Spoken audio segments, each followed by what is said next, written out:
United states of America आज दुनिया की एक महाशक्ति, लेकिन शायद आपको पता नहीं होगा कि ये एक महाशक्ति कैसे बना है। हर देश के कई ऐसे राज होते हैं जो दूसरों को पता नहीं होते। कई राज बहुत अच्छे होते हैं और कई राज बहुत गहरे और बहुत बुरे। आम जनता को वो राज पता नहीं होने चाहिए। मेरा नाम जोसेफ है और मैं अमेरिका के केंटकी शहर में रहता हूँ। ये मेरे साथ कई साल पहले हुआ था, जब मैं एक गवर्नमेंट जॉब किया करता था। हमारी जॉब एक सीक्रेट लोकेशन पर थी, जहां पर हम विमानों के कई तरह के पार्ट्स बनाते। मुझे नहीं पता ये विमान कौन सा था। पहले तो मैं ये सोचा करता था कि हम F-35 के नए वर्जन के कई सारे पुर्जे बना रहे हैं। ये पुर्जे अलग अलग जगह पर बनाए जाते और मैं कभी समझ नहीं पाता कि ये पुर्जे किस तरह के हैं। ये बड़े ही अलग तरह के पुर्जे होते और हम में से कोई नहीं जानता था कि ये उस विमान के किस जगह पर लगते और इनका काम क्या होता।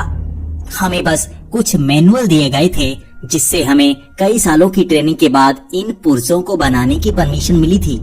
लेकिन हमें ये जानने की परमिशन नहीं थी कि इनका काम क्या है और ये किस तरह से आगे जाकर इन विमानों में लगेंगे।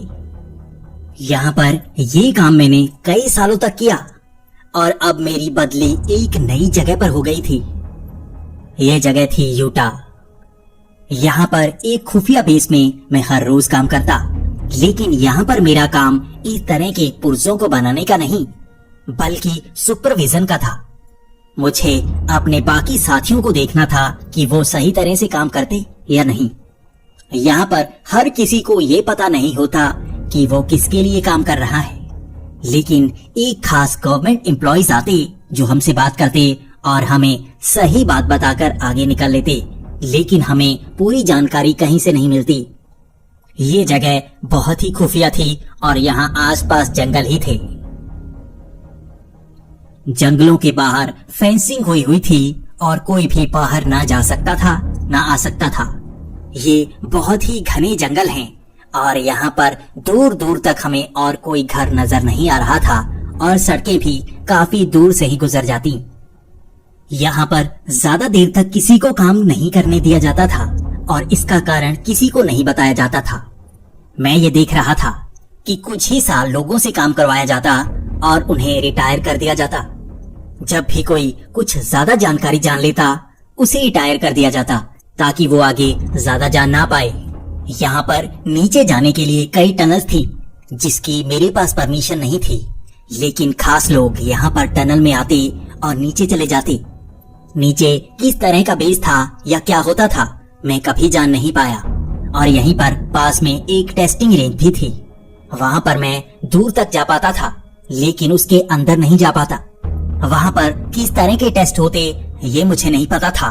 मुझे बस इतना ही पता था कि वो टेस्टिंग रेंज है और मुझे ये भी परमिशन नहीं थी कि मैं इस बात को अपनी जूनियर को बता पाऊं। और यकीनन मेरे सीनियर भी कुछ ऐसा जानते होंगे जो मुझे नहीं पता। इसी तरह काम करते करते मेरी उम्र काफी ज्यादा हो गई थी और अब मैं भी सोच रहा था कि रिटायरमेंट काफी करीब है। और तब मेरी बदली फिर से हो गई। मेरी बदली कहीं और नहीं बल्कि इसकी बेसमेंट में हो गई थी।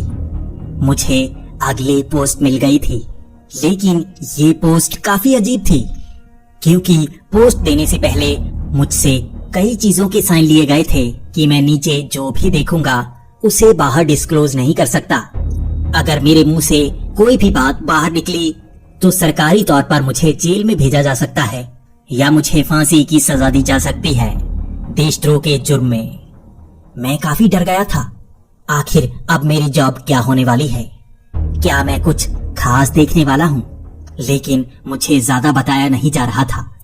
मुझसे बहुत सारे साइन लिए गए और मुझे अगली पोस्ट के लिए भेज दिया गया। पहली बार मैं उस लिफ्ट के सामने खड़ा था जो बेसमेंट में जाती थी। मैं सोच रहा था आखिर बेसमेंट में क्या हो सकता है। मैं ये सोच रहा था कि वहाँ पर कुछ ऐसे विमान होंगे जो आम जनता को नहीं पता होंगे। यकीनन वहाँ पर कुछ ऐसे विमान होंगे जिन्हें लोग UFO समझते होंगे। मैं गोल विमान देखने की बात सोच रहा था। मैं ये भी सोच रहा था कि यहाँ पर एलियंस तो नहीं। क्या ये सच हो सकता है? नीचे पहुंचकर मुझे मेरे हर सवाल का जवाब मिल गया था। ये बेसमेंट कोई छोटा मोटा ऑफिस नहीं, बल्कि एक पूरी बिल्डिंग की तरह बना हुआ था जो जमीन के नीचे थे। यहाँ पर तो हजारों लोग काम कर रहे थे। यहाँ पर इतनी भीड़ थी और ये एरिया बहुत ही मॉडर्न नजर आ रहा था। यहाँ पर वायरिंग भी बहुत ही अजीब थी। यहाँ पर रंगों का इस्तेमाल भी बहुत अलग तरह से किया गया था। ये दरवाजे किस तरह के थे जो ऊपर और नीचे की तरफ खुलते। यहाँ पर वजन भी कम महसूस हो रहा था। मैं तो काफी ज्यादा डरने लगा था। आखिर मैं धरती पर ही हूँ या नहीं? ये कैसा वातावरण है? ये कैसी दुनिया है? मैं समझ नहीं पा रहा था। और आगे जाकर जब मैंने कई कमरे देखे तो मुझे वहां पर कई तरह के जानवर नजर आए।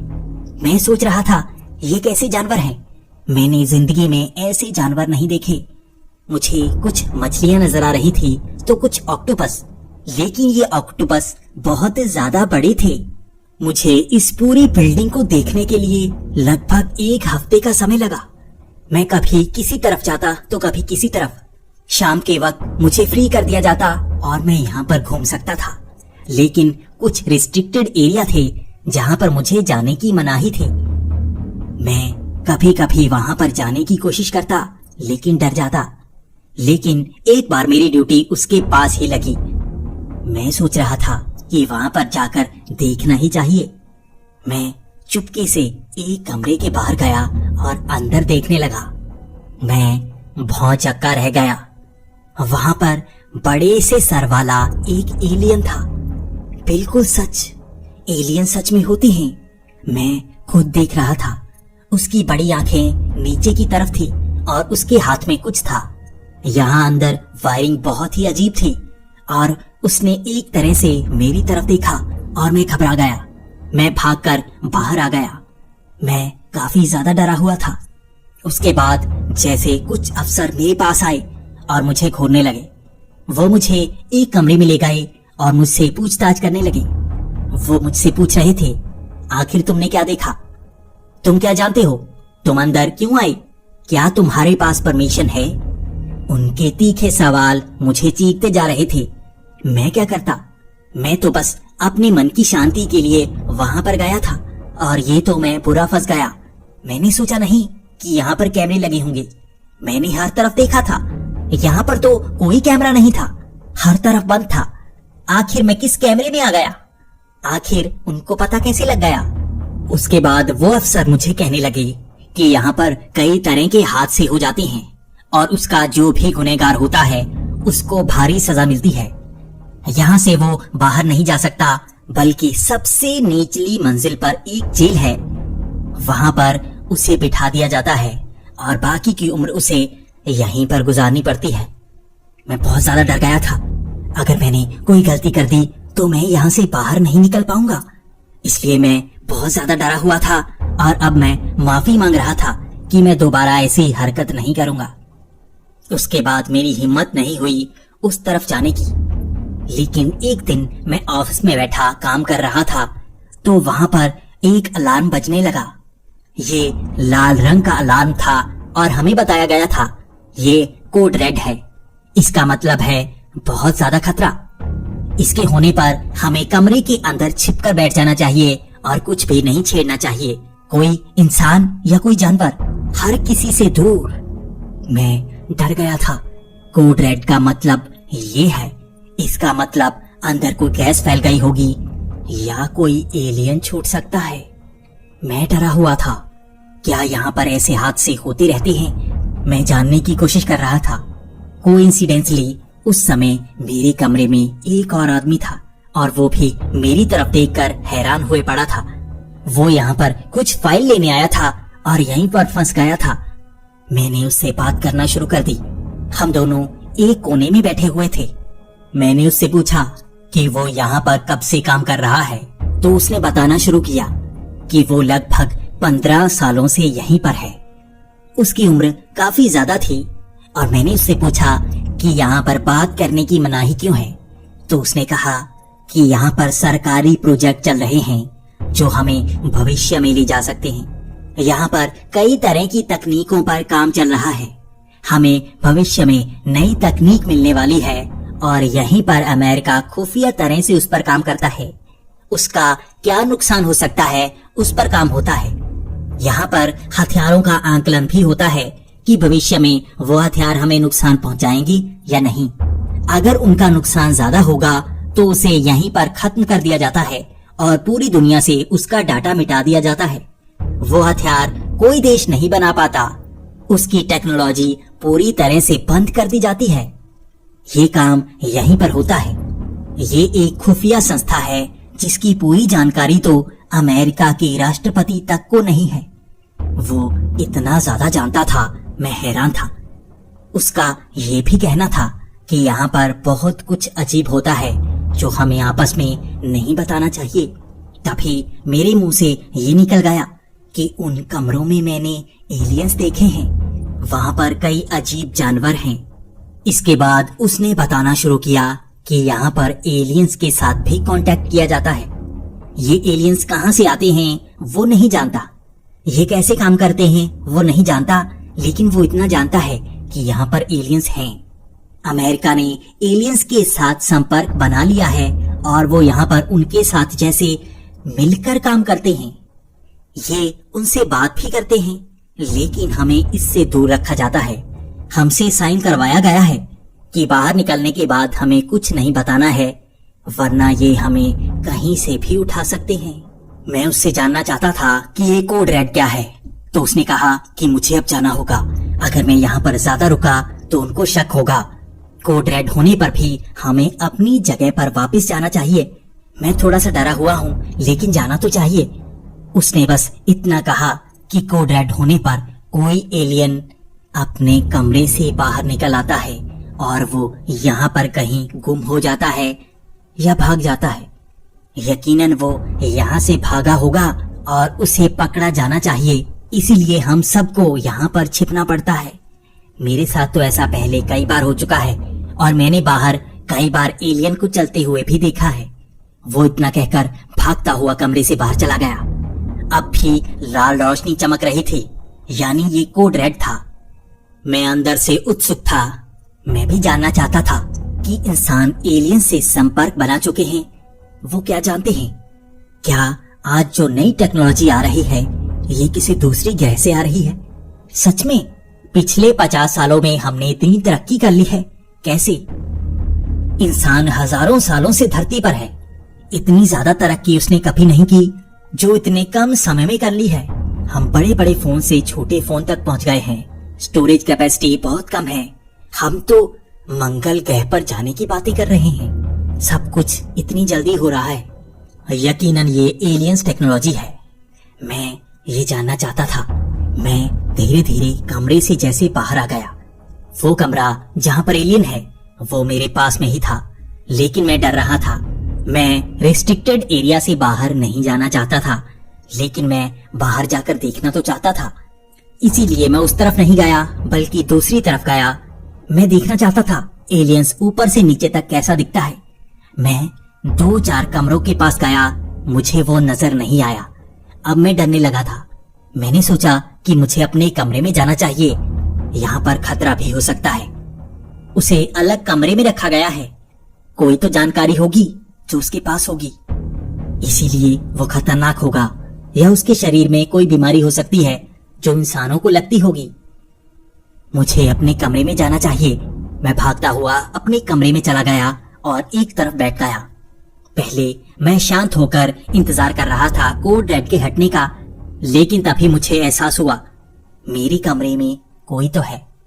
एक तरफ से आवाज आई और कुछ फाइलें हिली। मैं डर गया था, कहीं ये एलियन मेरे कमरे में तो नहीं। मैं धीरे धीरे खिसकता हुआ उन फाइलों के पास गया और मैंने वो फाइलों वाला ड्रॉअर पीछे को हटाया। तभी मेरे सामने वो एलियन था। वो मेरी आंखों में आंखें डालकर देख रहा था। उसकी बड़ी सी आंखें और बड़ा सा सर, उसकी उंगलियां छोटी थी और उसकी शरीर की बनावट बहुत ही अजीब। उसका रंग ग्रे कलर का था और वो मेरी तरफ देख रहा था। मैं जैसे सहम सा गया था। मैं बहुत ज्यादा डर गया था और मैं भगवान का नाम लेने लगा। मुझे लगा कि आज मैं गया, ये मुझे मार भी सकता है। मैं तो इतना ज्यादा डर गया था कि मेरे मुंह से निकलने लगा, don't kill me, don't kill मी, मुझे मत मारो, मुझे मत मारो। मैं कितना बेवकूफ था। मेरे सामने एलियन था जो किसी और ग्रह से आया था। उसकी भाषा भी तो अलग होगी। मैं उसके सामने इंग्लिश में इस तरह से बचने की बातें कर रहा था, लेकिन उसके बाद जो उसने कहा वो काफी अजीब था। वो भी इंग्लिश में बात कर रहा था। उसने भी कहा कि मैं तुम्हें नहीं मारूंगा, मैं तुम्हें मारना क्यों चाहूंगा। मैं बस यहाँ पर छिप रहा हूँ और थोड़ा सा बाहर आना चाहता हूँ। कभी कभी मैं ऐसा करता हूँ। मैं भौचक्का था। एक परग्रही मुझसे इंग्लिश में बातें कर रहा था। बड़ा ही अजीब। आखिर इनको हमारी भाषा आती है? ये कैसे सीखा होगा? क्या वहां पर भी हमारी जैसी भाषाएं ही चलती हैं? क्या हमारी भाषाएं भी उनसे मिलती हैं? उसके बाद मेरी उसके साथ बहुत सारी बातें हुई। उसने मेरा सोचने का तरीका बदल दिया। उसके बाद वो मेरे कमरे से गया और उसने कहा, किसी को मत बताना। इतना कहकर वो जैसे वहां से गायब हो गया और शायद वो अपने कमरे की तरफ वापस चला गया होगा। लगभग आधे घंटे बाद कोड रेड खत्म हो गया और ग्रीन साइन आ रहा था। मुझसे कई अफसर आके पूछने लगे कि क्या वो यहाँ पर आया था। मैंने मना कर दिया। मैंने उनसे कहा कि मैं दुबक कर एक तरफ बैठा रहा। एक बार मैं डर कर बाहर गया था, लेकिन मैं वापस आ गया। लेकिन मुझे डर लग रहा है। क्या यहाँ पर कोई रेडिएशन हुई है? क्या यहाँ पर कुछ हुआ है? वो मेरी तरफ देख रहे थे। उनको लग रहा था कि मुझे शायद कुछ नहीं पता और वो बाहर चले गए। मेरी उस एलियन के साथ क्या बातें हुई, ये एक राज रहा। मैंने उसके बाद वहां पर 10 साल और काम किया और मैंने उस घटना के बारे में किसी को नहीं बताया। मैं वहां से रिटायर हो चुका हूँ और बाहर आ चुका हूँ। मेरी उम्र शायद काफी कम बची होगी। मैं काफी बूढ़ा हो गया हूँ। इस बात को मैं इंटरनेट पर ही बता सकता हूँ और यकीनन मेरा कोई यकीन नहीं करेगा। हर किसी के सोचने का तरीका बदल जाएगा, कोई यकीन नहीं करेगा। आप जानना चाहते हो मैंने उस एलियन के साथ बातें क्या की थी? उसने मुझे क्या बताया जो आम जनता को नहीं पता है? मैंने सबसे पहले तो उससे यही जाना कि उसे इंग्लिश भाषा कैसे आती है। तो उसका जवाब था कि उसने बचपन से पढ़ी है, ये प्राचीन भाषा है। तो मैंने उससे कहा कि नहीं, ये प्राचीन भाषा थोड़ी है, ये ज्यादा समय पहले नहीं बनी है। इससे पहले शायद कई और भाषाएं होती होंगी। ये 2000 से 3000 साल पुरानी है। इससे पहले और भाषाएं चलती थी। यूरोप में कई भाषाएं और थीं। तो उसने कहा हमारे लिए ये प्राचीन भाषा है। मैं थोड़ा सा हैरान था। मैंने उससे पूछा क्या तुम्हारे ग्रह पर भी इंग्लिश बोली जाती है? तो उसने कहा मेरे ग्रह पर कई हजारों साल पहले इंग्लिश बोली जाती थी। तो मैंने उससे कहा कि तुम्हारा ग्रह कहाँ है? क्या हमारे सौरमंडल में है या उससे बाहर है? तुम इतनी दूर से आए कैसे? तुम यहाँ पर किस तरह से आते हो? क्या विमान इतना तेज है जो लाइट की स्पीड से भी तेज आता है? तुम कैसे करते हो ये? उसके बाद उसके जवाब ने मेरा नजरिया बदल दिया। उसने कहा कि मैं किसी और ग्रह से नहीं आया, मैं तो यहीं पर पला बड़ा हूं। मैं इंसान हूं। मैं आज के समय से 20,000 साल आगे का इंसान हूं। मैं भविष्य से आया हूं। हम जिसे तुम एलियन समझते हो किसी और ग्रह से नहीं आते, हम तो भविष्य से आते हैं। हम इतिहास के इंसानों को आगाह करने आते हैं। बहुत बड़ी गलतियां हुई। इंसानों का रूप बदल गया। धीरे धीरे इंसानों के शरीर पर बाल नहीं उगते। देखो मेरा सर कितना बड़ा है। इंसान धीरे धीरे बड़ा सर करने लगे। इसी तरह से इंसान बदलते हैं। इतिहास में हमारे पूंछ हुआ करती थी, धीरे धीरे वो गायब हो गई। हमारा कद भी थोड़ा बड़ा हुआ करता था, वो छोटा हो गया। हमारे शरीर का आकार बदला। भविष्य में भी तुम्हारा शरीर मेरे जैसा होगा। मैं इंसान ही तो हूँ। हम वहां पर इसी तरह से रहते हैं, लेकिन हमने धरती को बहुत ज्यादा तबाह किया। तुम्हारे भविष्य में बहुत सारे युद्ध होंगे, तुम बहुत तबाही करोगे। मैं क्या कहूँ, मैं भी तो इंसान ही हूँ। हम तबाही करेंगे, हम खुद को ही मारेंगे। हम जमीन के लिए एक दूसरे को मारेंगे। इसके बाद खाने की कमी होगी। जमीन के लिए लड़ाई नहीं होगी, कोई देश नहीं होगा। खाने के लिए लड़ाई होगी, पानी पीने के लिए लड़ाई होगी, पानी की कमी होगी। धीरे धीरे इंसान मरते जाएंगे। हम अपना वातावरण खत्म कर लेंगे। तुम्हें पता है भविष्य में हम कहां पर रहते हैं? हम जमीन के नीचे रहते हैं। इसी तरह की बिल्डिंग्स हमने जमीन के अंदर बनाई हुई हैं, जिस तरह से तुम जमीन के ऊपर बनाते हो। जमीन के ऊपर का वातावरण बहुत ही दूषित है। हम वहां पर 5 साल में मर जाते हैं। जमीन के नीचे हम जिंदगी अच्छी तरह से 40 साल की जीते हैं। यकीनन अब तुम 70-80 साल जी जाओगे, लेकिन भविष्य में 40 साल से ज्यादा कोई नहीं जीता। हमने धरती को बहुत बर्बाद कर दिया। इसीलिए हम इतिहास में आते हैं, इसे बदलने के लिए। धीरे धीरे हम इतिहास को बदल रहे हैं, लेकिन हमने ये भी देखा है, अगर हम ये सबको बता दें कि हम भविष्य से आए हैं, तो इतिहास पूरा बदल जाता है और भविष्य बहुत ज्यादा बुरा होता है। इसीलिए हम अमेरिका की सरकार के साथ काम कर रहे हैं। हम धीरे धीरे उन्हें तकनीक दे रहे हैं दुनिया को बचाने की। हम हथियारों को धीरे धीरे लुप्त भी कर रहे हैं, लेकिन कई देश इसे आखिर बना ही लेते हैं। अमेरिका की सरकार भी कई बार इस तरह के हथियार बनाती है। हम अमेरिका की सरकार पर दबाव डालते हैं, लेकिन वो अलग संस्था है और हमारी ये अलग संस्था। हम उनसे मिलकर काम नहीं कर सकते, हमें छिपकर रहना पड़ता है। हम भविष्य बदल रहे हैं। उसकी इन बातों ने मेरा सोचने का नजरिया बदल दिया। ये बात बाहर नहीं आनी चाहिए, लेकिन अब मेरी उम्र काफी कम रह गई है। मैं सोच रहा हूँ अगर मुझे सजा हो भी जाए तो मेरे ज्यादा दिन नहीं बचे हैं, लेकिन इस बात को मैं दुनिया तक पहुंचा सकता हूँ। हम अपनी धरती को बर्बाद कर रहे हैं और वो एलियन किसी और दुनिया से नहीं आए, किसी और ग्रह से नहीं आए। वो धरती के इंसान हैं जो ऐसे हो जाएंगे, यानी हम ऐसे हो जाएंगे। अगर हमने धरती को नहीं बचाया तो हम ऐसे हो जाएंगे। ना धर्म काम आएगा, ना जमीन, ना खाना काम आएगा, ना दवाइयां। धरती रहने लायक ही नहीं रहेगी तो हम रहेंगे कहां? मुझे लगता है इस बात को सबको जानना चाहिए, और मुझे नहीं पता आप इस पर यकीन करेंगे या नहीं, लेकिन जो सच होता है वो अटल होता है।